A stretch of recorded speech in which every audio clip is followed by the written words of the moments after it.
Daniel Joseph, is it Walther? Walther? Walther, right. Yeah, Daniel Joseph Walther is a historian of German colonialism and sexuality studies. He's currently the Gerald R. Kleinfeld Endowed Chair in German History at Wartburg College. His book, Creating Germans Abroad, was published in 2002. Thank you for being willing to talk with me. My pleasure. Okay, so first set of questions that I kind of ask everyone is, how did you come into the field of history? What made you want to Mm. research Germans in Southwest Africa? Sure, sure. Okay, you're asking a historian, so you know we're long-winded, so Yeah, that's careful what you fine. ask for. I've always had a love for history. I've always had a passion for history, and actually it was an interesting. So when I was younger, Civil War history, a boy, military history, moved into German history at some point, and then I got to college at Northwestern, and I wasn't sure what to major in. And then obviously it became obvious. I took a history course. It's like, of course I love history. So, but I don't do anything with military history whatsoever. I like to describe myself as a cultural historian, which means I can do just about anything. So, why Germans in Africa? So, when I did my PhD program at University of Pennsylvania, I thought about a couple of things. When I was at Northwestern, they have a really strong African studies program. And so I had taken a lot of courses in African history. First, my first course was on the history of South Africa. I loved it with John Rowe. And then I got to Northwest, or excuse me, to Pennsylvania. And I was thinking, okay, what can I do? Because I was also thinking in terms of my fields. I was thinking about getting a job. So I'm a white male, Mhm. all right. And so how can I distinguish myself? So I thought about then having fields in Europe, modern Germany, modern Africa. And one way I could blend those together was through colonialism, imperialism. And so that's how I came to German colonialism. And then Penn had this great program. We got to go over the, do some preliminary research and go over there. And originally I was thinking about doing a comparative study between German East Africa, German Southwest Africa, but I discovered I had more than enough material to work on German Southwest Africa. And so that's what I ended up doing. Yeah. How'd you like Namibia? I have not been able to make that. That's actually one of the criticisms of my book. I just never got funding to go to Mm. Namibia. It was only, I only made it to Germany. So I was mainly in Berlin, the archive there. Back then it was actually in Potsdam. Mm. It was Kurz nach der Wende. And then in Koblenz, and then in various libraries in the greater Berlin area. So I have not made it to Namibia.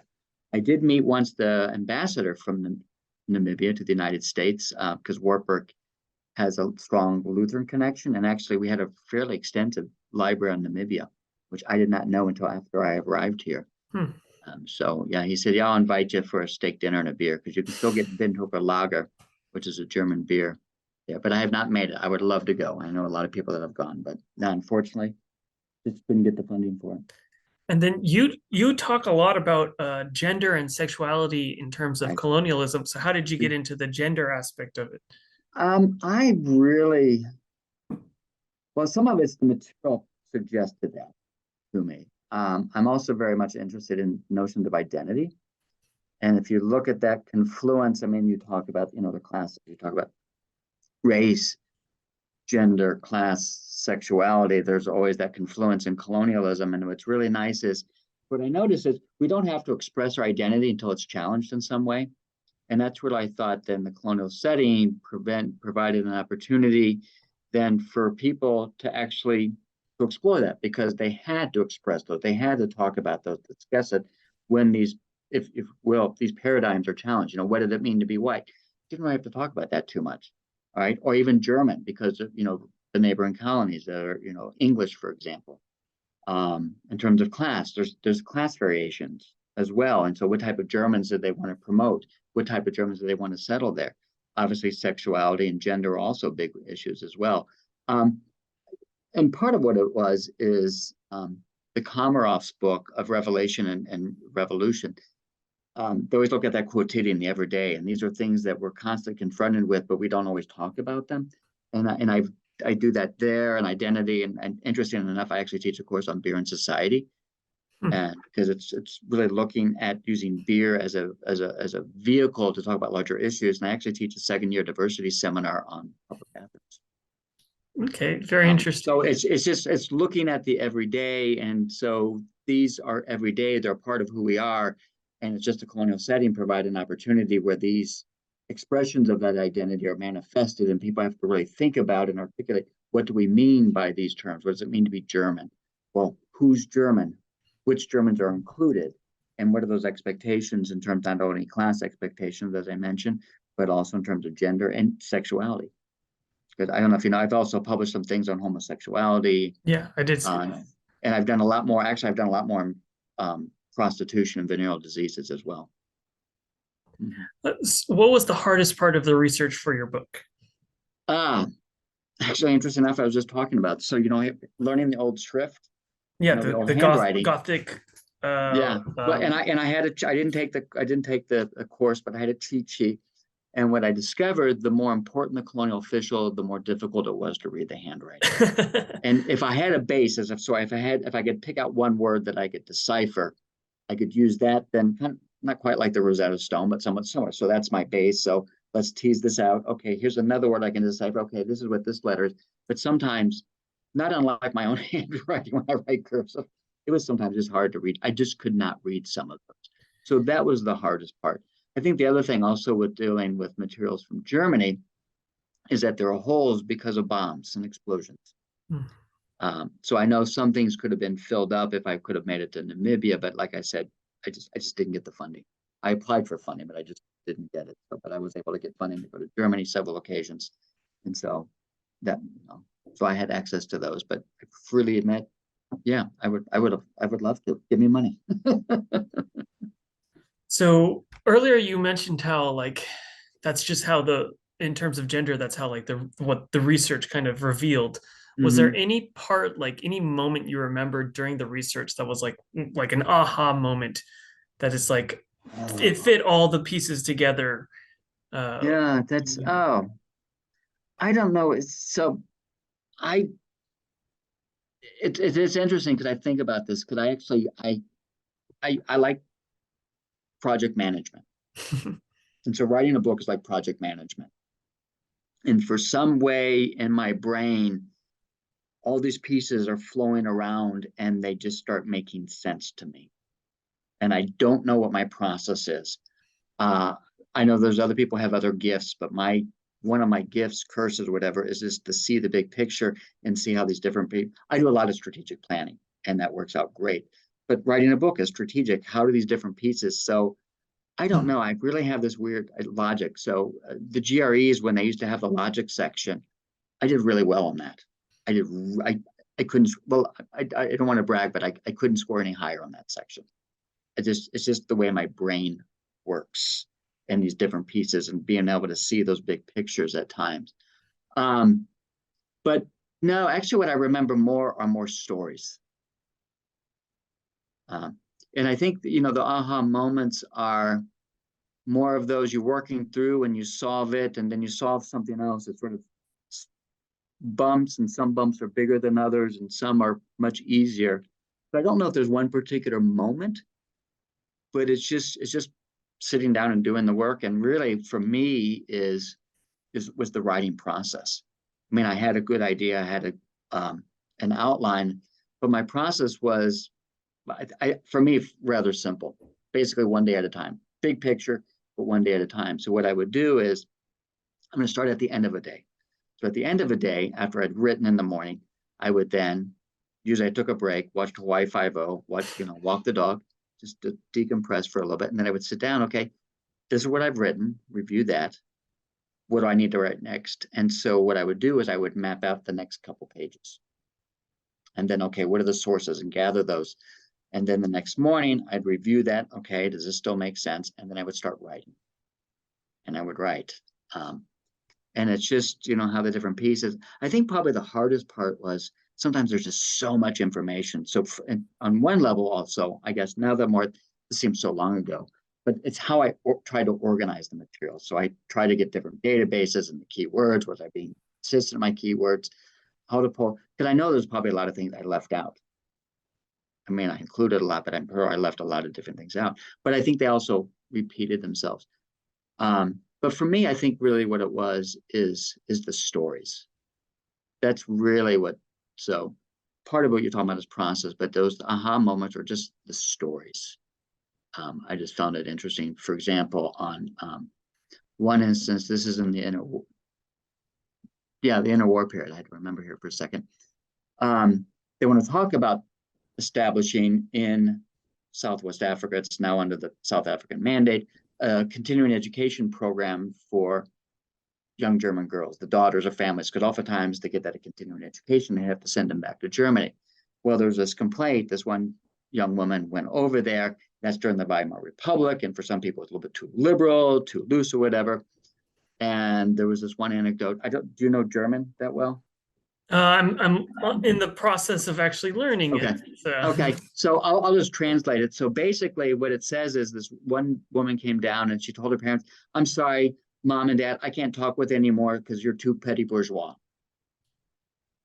I started laughing in the middle of the archive.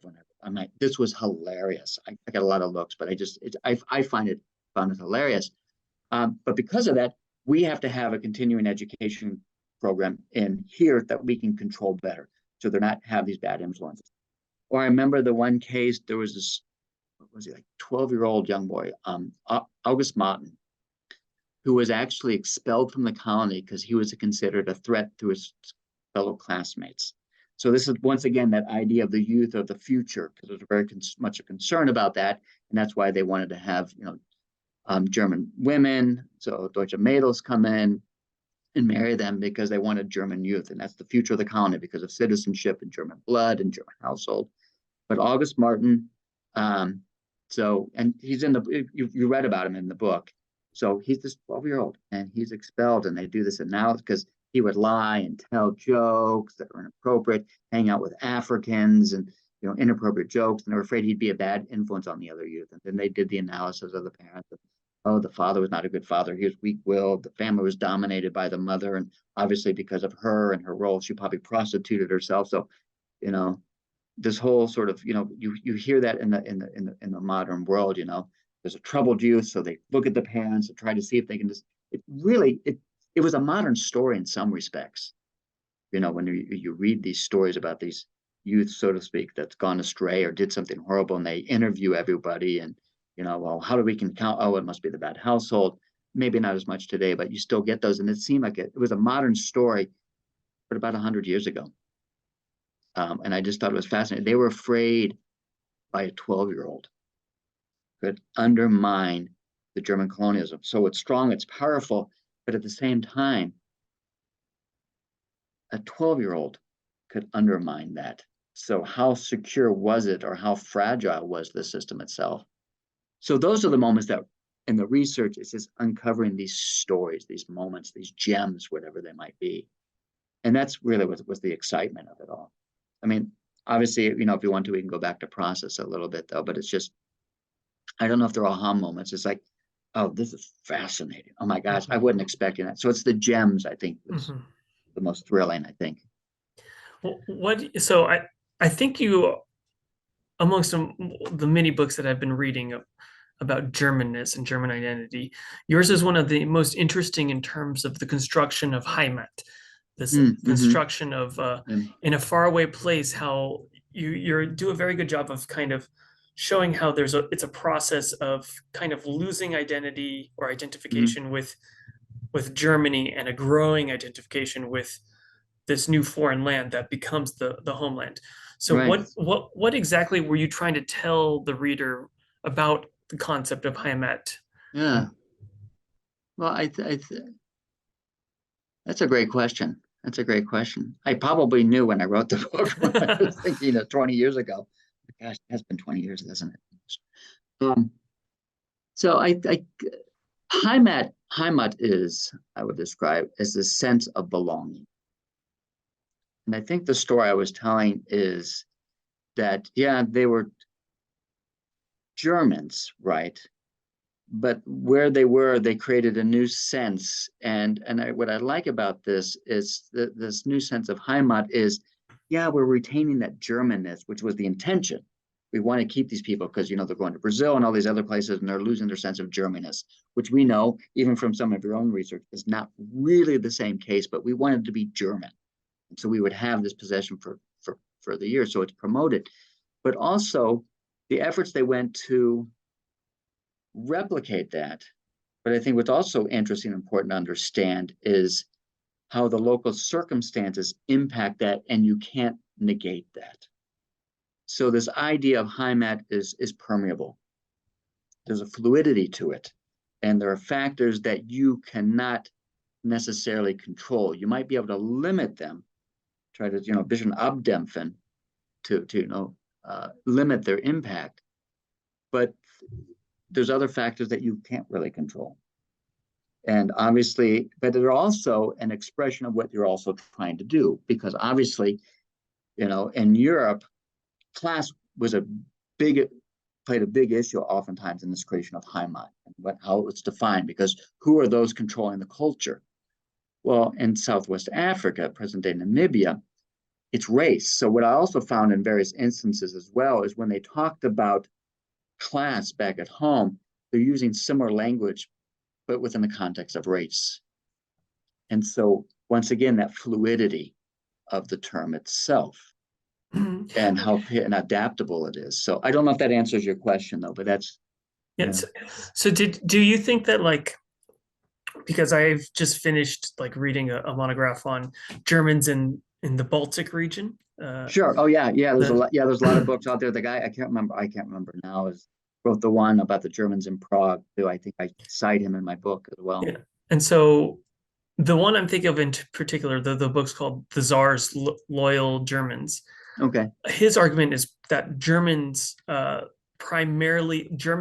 primarily in Tsarist Russia before the 19th century was essentially a class rather than an ethnicity. And I kind of, when I was reading your book, it kind of seems like because it reminded me of what you were just saying, where it seems like they're using the same language of German is almost like a social class rather than necessarily an ethnicity. And I remember in the book you're writing about how the Afrikaners they want them to become German by education through schooling and things like that. Right. So what do you think that tells us about Germanness? So is it Germanness? It depends on the region, or no? I think it's a little simpler. That who controls culture and who's defining the culture. So it's really hard to distinguish between, at least at this period of time, is when so who is defining what it means to be German? So there is cultural content, certain expectation what it means to be a German household, right? Language is intimately tied to that, but there's also this idea that language gives you access to that culture. But who's defining the culture? I'll give you the best probably the best parallel when we talk about what is American culture. Doesn't it depend on whom you're asking? And if we look at what's the dominant culture, which I think is changing, and that's a whole nother topic right there. We could get into politics, but we're not going to. But it is who are the purveyors of culture, and who's trying to define it, and is that everyone's image of culture? So let's put it this way a little. I hadn't thought about this until your question though, but if we think about it, and this is and Stoller talks about the lower class whites in Indonesia, and in Southeast Asia, is they had their own culture, but it did not fit with the dominant definition of culture. And in fact, from the dominant, so those who are defining what it means to be German also belong to a particular class, right? And if there were some lower ones, well, what do we need to do to make sure that they fill that class? That's why I don't think you can disaggregate this idea of class, race, or ethnicity, whatever term you want to use. But I think there's gender involved in there, and certainly in the colonial setting, there's also race. And I could imagine in the Baltics, there was probably also some ethnicity as well, distinguish themselves from the people who are living in the Baltic states, right? As well. But so who owns the culture? Who's defining the term?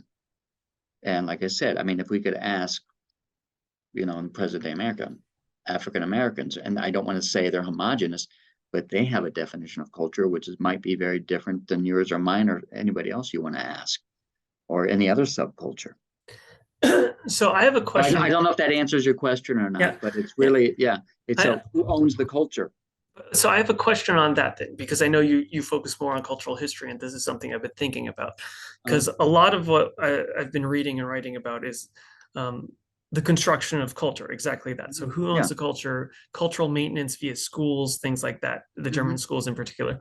But I also, um, just from my own experience in terms of I guess just growing up with like the age of virality of culture of Hmm. memes and things like that. I also know that there's a little bit, it's not always under control necessarily.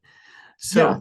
So Hmm. I sometimes wonder if there's kind of an overemphasis on construction and control and maintenance of culture amongst certain historians, Hmm. um, rather than because that's definitely there as well. But I also feel like sometimes culture is a bit more organic in that Hmm. it's also created just by everyday individual interactions between people, and then Right. that multiplies out over society, and Sure. that's not always going to be under the thumb of someone and under like a Right. top-down power. Right. So sometimes I wonder, like, how do we like how we talk about culture if it becomes Hmm. too much uh like top down, someone's creating it. Sure. Sure. I think there's a number of layers there, and yeah, a great insight is that one thing though is, as scholars will in the past, what sources do we have available, Right. and who's writing those sources? So there are probably, like I mentioned, subcultures, right, that are existing. It would have been interesting. A lot of those ex-soldiers who started living on the farms would have been really interesting. What did they write? Hmm. How did they see this? Would they have maybe had a different story to tell than what we're seeing? So I think the difference is the world that you where you began. Um, the, there's a lot more ways to access, or let me rephrase it, to articulate culture.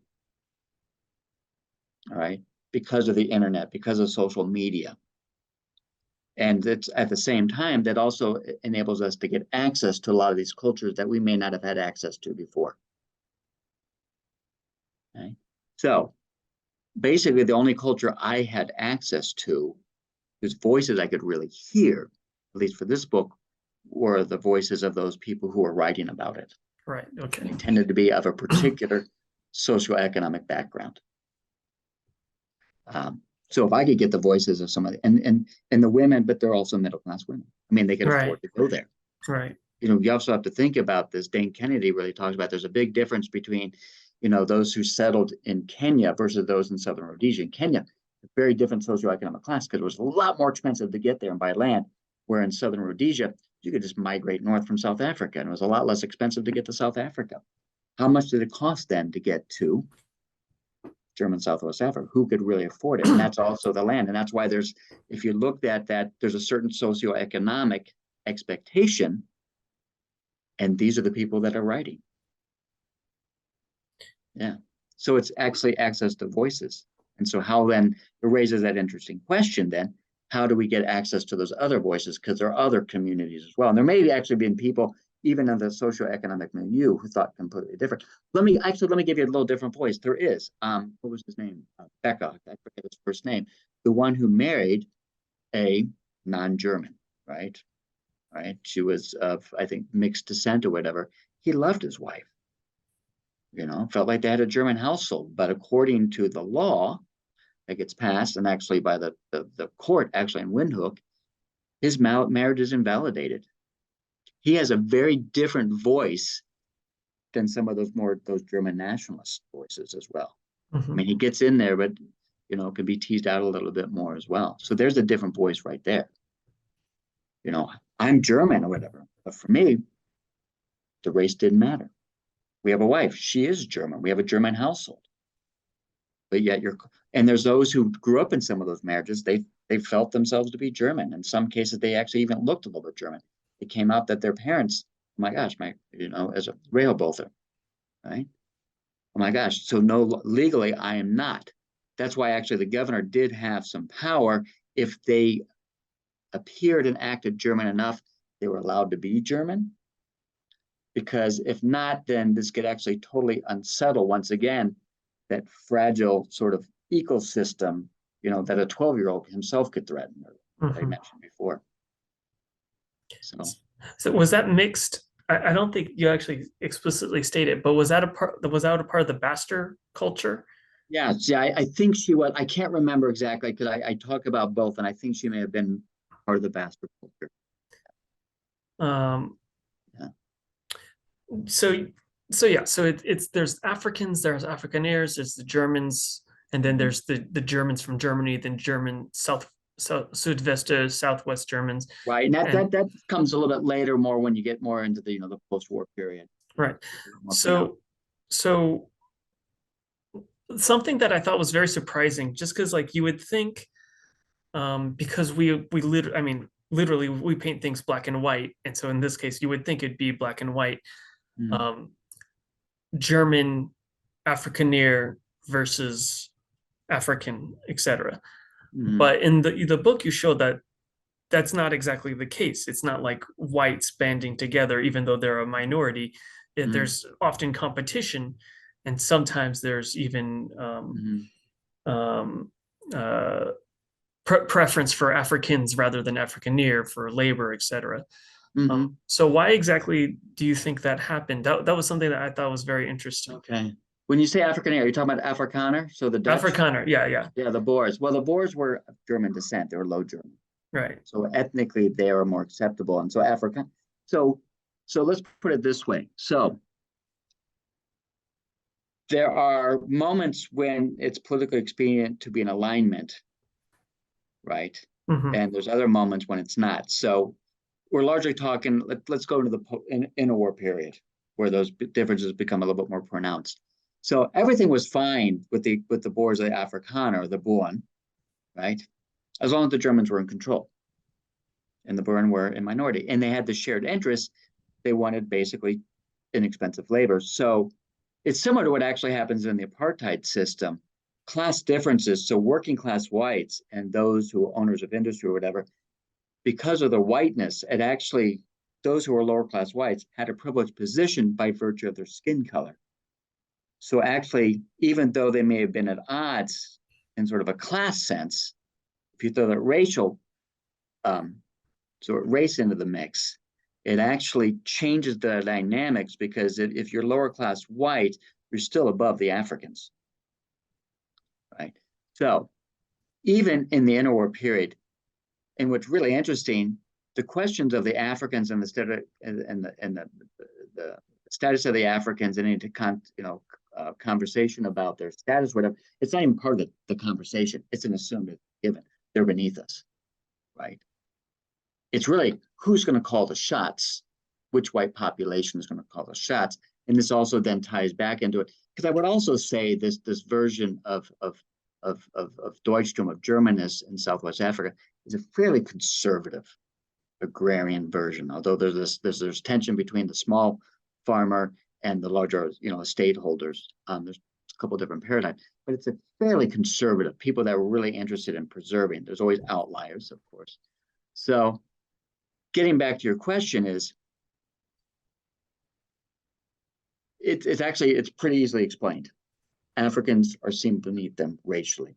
The Boers were pretty aggressive in terms of actually asserting their dominance over the African population. And they're in agreement with the Germans because they gave them both privileged positions. So it's not an issue. It's only when basically the Germans are out of power and they want to actually reassert themselves that ethnic tension becomes the issue. Like I said, and that's really what struck me, is talking about the Africans and stuff wasn't even a conversation in the war years, because it was an assumed, it was a settled, it wasn't even, from their perspective, it was a shared issue, so it didn't need to be discussed. Yeah. So did that answer your question? Yes, sir. Okay. I have to rework through it. It's fine. It's been a while. No, this is great. This is good, because I think I have some insights now that I don't know if I had back then. I should go back and rewrite it. Or maybe a second edition. Yeah, I don't think the publisher's up for that though. So I was because you've talked about Germans. You were thinking about doing Germans in East Africa, and then Mhm. you said Germans in Southwest Africa.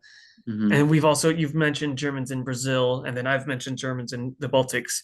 Right. What do you think that there's some sort of um, differentiating factor between Southwest Germans, uh, Mhm. that differentiates them between Mhm. Germans in East Africa, Germans in Brazil, or Germans in the Baltics, or do you think that Mhm. there's kind of a common thread between them all?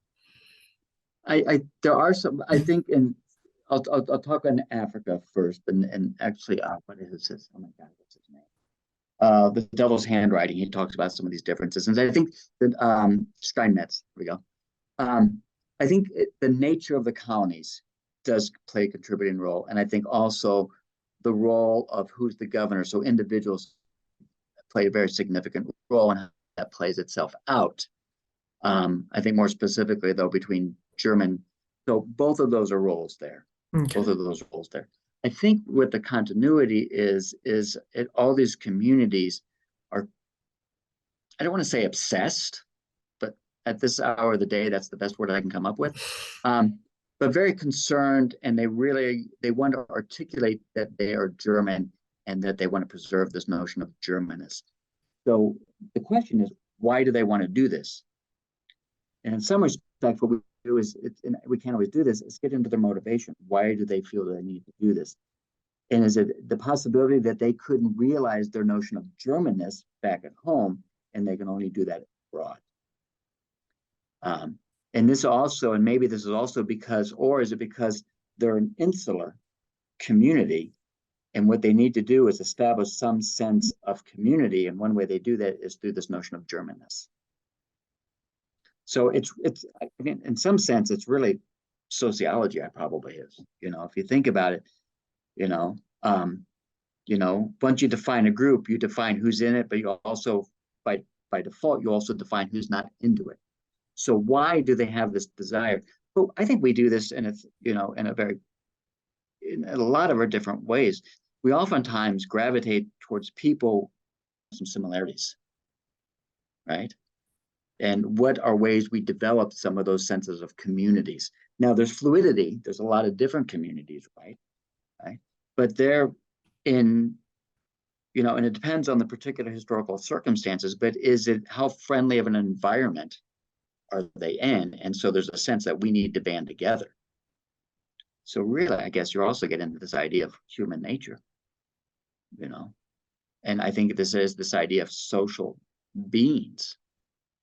And so one way you can construct that, and it was the most expedient, and there's a lot of other factors though, but this notion of Germanness, this is what brings us together, and we need to preserve that culture. What's interesting, that culture in all these different environments are similar, but they're also different because they're impacted by that local environment, Mhm. whether they're aware of that or not, right? And sometimes that culture, they sometimes, if you think about it, as those who go abroad, they're a little bit anachronistic because their notion of Germanness does not keep pace because Germanness is changing back Right. home in the Yeah. metropole. So their notion of Germanness belongs to a different period of time. I mean, look at German Americans here and some of the things they talk about. It's it's fun, it's enjoyable, but it's pretty kitschous as well. There's a lot of kitsch involved in it as well. Yeah. And the notion of German is often in the United States. It's not German, it's Bavarian. It's Bavarian. Right. And so Uh, why do they latch onto that? I mean, it's really, but I would say in the United States, talking about, ethnicity or whatever, doesn't have the same ramifications about talking about ethnicity. It's not life or death, unless of course, we're talking about the outbreak, 1914 and you're German American. It might not be a good thing to be German at that time. I mean, I guess a lot of the Bavarianness is simply because of Oktoberfest, and Oh so there's yeah. an I mean, association with yeah. drinking culture. Yeah, Uh, I mean, all Germans drink, and yeah, all Germans drink. I mean, I don't know if you remember it. If you look at the consumption when they're in the colonies, they drink a lot more than the Germans do back home. yeah. But there wasn't a lot to do. Yeah. There's only so much you can do, so we drink. And actually, I just had a colleague here. I do an annual lecture. I was able to restart it COVID or New COVID, whatever you want to call it. And it's really it's a weird title, but it's celebrating the Wannsee Conference. But what he does is he talks about this drinking culture, and a lot of it has been what scholarship has focused on to this. Christopher Brown using alcohol as a coping mechanism, and he really talks about actually alcohol is actually a normalization process, normalizing death, and celebrating. Okay, oh, we killed our, 1,000th, our 1,000th Jew. Let's go drink and celebrate that. So there's coping, but there's celebratory, expressing manliness, all these different factors in terms of drinking. Mm-hmm. Yeah, the desensitization factor as well. I think was it Browning in Ordinary Men. He talks about exactly. that, And this guy, he builds upon that and he expands that conversation quite a bit. Browning. So I was curious about the type of German. So let me ask you a question. Okay. So Okay. what do you think? What do you think about this? What are there commonalities between, in the Baltics or in Brazil or in East or West Africa and Germanness? What are your thoughts on that? My thoughts, I think that there are similarities in terms of that there's a certain type of people that tends to move to a faraway land, and they tend to have similarities across all brands. Because what I'm specifically focusing on is like the economic success of the Mennonites in Latin America. And I think at least one aspect of it is that the type of people who move are typically the type of people who are willing to take risky ventures. And those are the typically, over time, that tends to be people who have a disproportionate impact on the economy because they're willing to take riskier investments in innovations. Right. So I think that's also somewhat of a thread for a lot of these German colonies, is that it's more adventurous, I guess you could say, people who are willing to take risks and build the colonies and things like that. Right. So I guess sometimes you could call it the pioneering spirit or something like that. Okay. So I think that that's actually a form of culture that they develop as well when they're in these new areas. And that's also what kind of creates somewhat of a fortress victim mentality as well. That is But does building the communities also limit the risk or mitigate it to a certain degree? Because you have then maybe a support system or a network you can build. So you're not starting completely from scratch, or there's others with you, and so you can support each other. Yeah, I mean, that's just what popped in. Yeah, and often a lot of these German groups are leaving as families, or they leave first and then they bring a wife later. So that's definitely an aspect of it. So do they have to have a certain amount of wealth to be able to get there, though, don't they? Or they have to have some sort of support network that's willing to help them get there as well. But that's also a part of the risk factor, right? If you take a loan or something, it's to get there, it's got to be worth it. Yeah, I mean, I guess there's a couple other things I could say about the differences, but I think that the colonies, there's a very distinct difference between the colonies in Africa and then German settlements elsewhere, is that the relation to the German nation state, one is much more involved in soft power, one is much more involved in hard power. And that obviously produces very different communities there. Right. Yeah. So yeah, but these are still questions I'm thinking about. Yeah, because then I'm also thinking about immigration to the United States, right? It's a little less expensive and there's more shipping, and so your financial means. Now, many were very prosperous in certain ways, hardworking. We can maybe get into the Protestant work ethic there, and there is that idea of risk. But and I guess they do develop their communities similar to other places, but it just maybe just over time, it's just somewhat it diffuses though as well, doesn't it? Right. Yeah. But actually, here in Iowa, there's there's a lot of German American communities. Right. Yeah. So, well, so the question I had that I was also thinking about, because you brought up Bavaria, Mhm. Because Germany is such a provincial Mm. country that's been Mhm. like emphasized in many different places.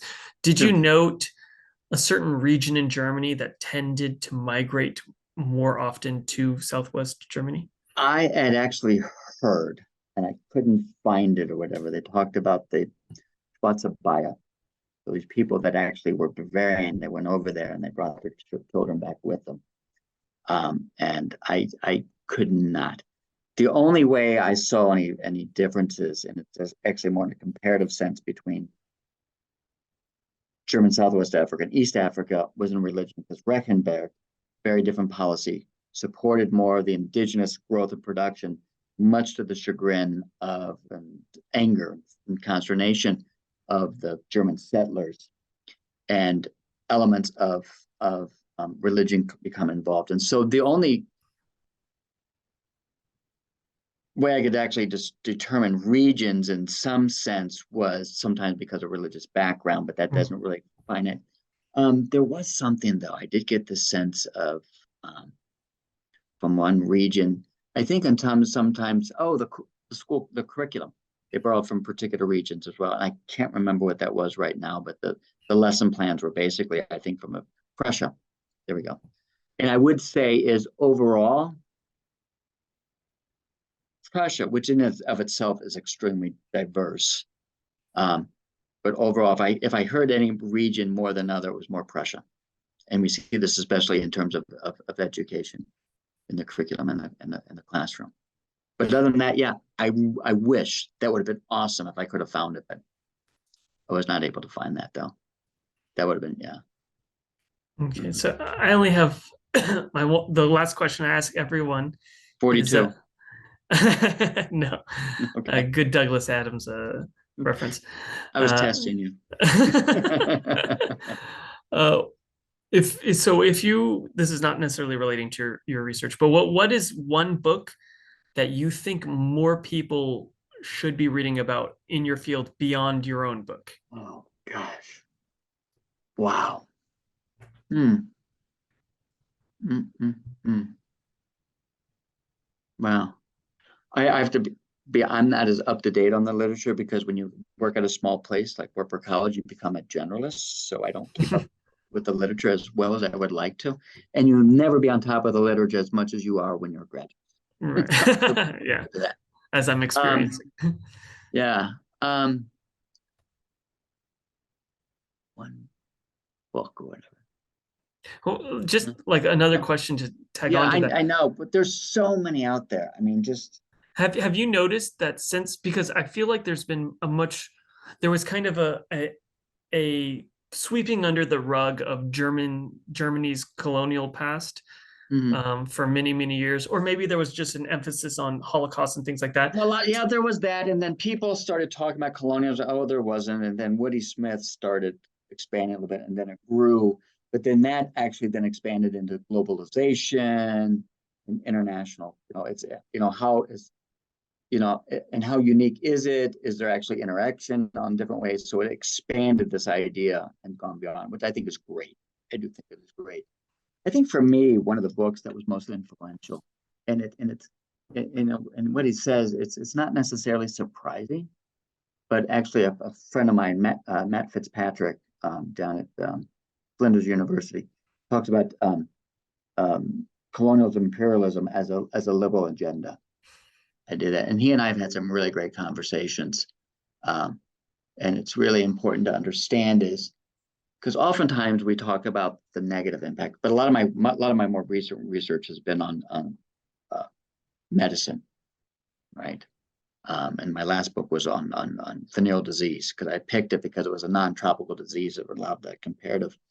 But one thing that I think is really important to understand or to recognize is, oftentimes we talk about the negative, but yeah, they did horrible things and a lot of experiment and medicalization, but they also found cures to diseases as well.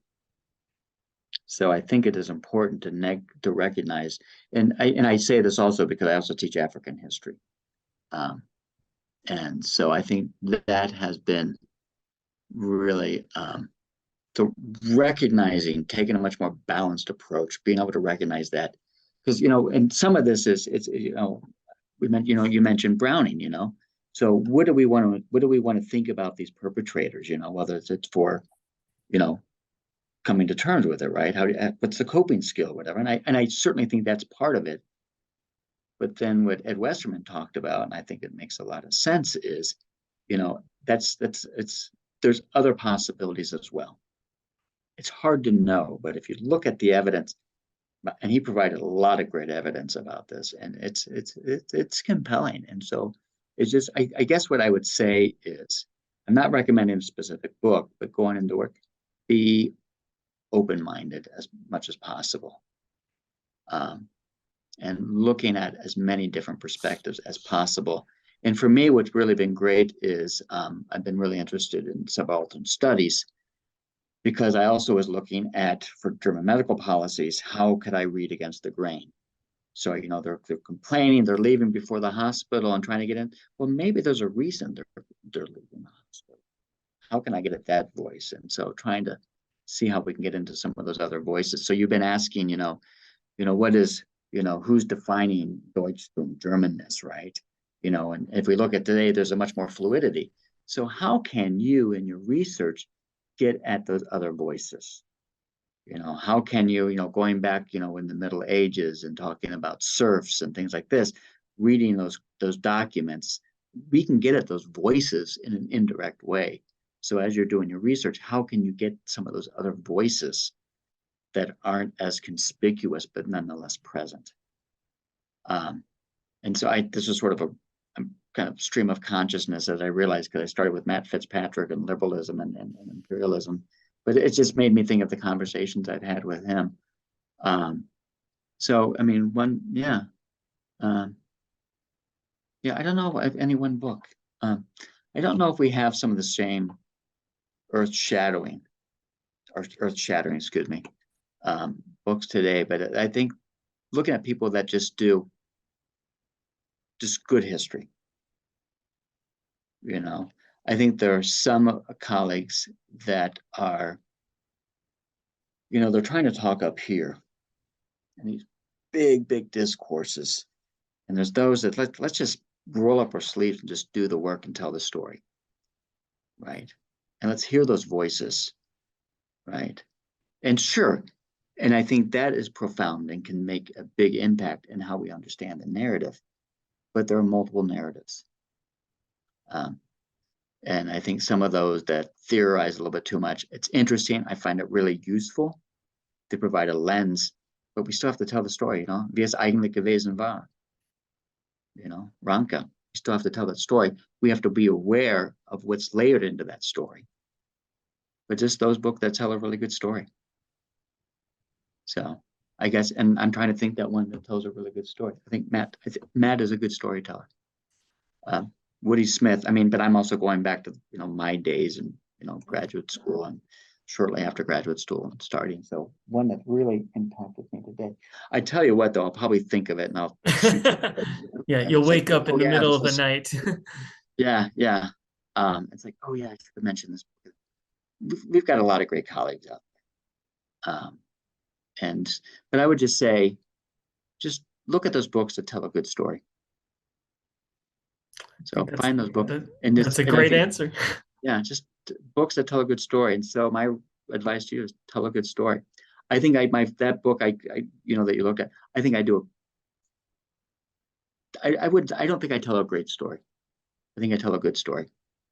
There's things I would change in my book. After you do that and, you move on. And I think my second book is a better story. A little bit different though. So great title, Sex and Control. It's about venereal disease. It's about sex. Yeah, and controlling it though. But yeah, no. So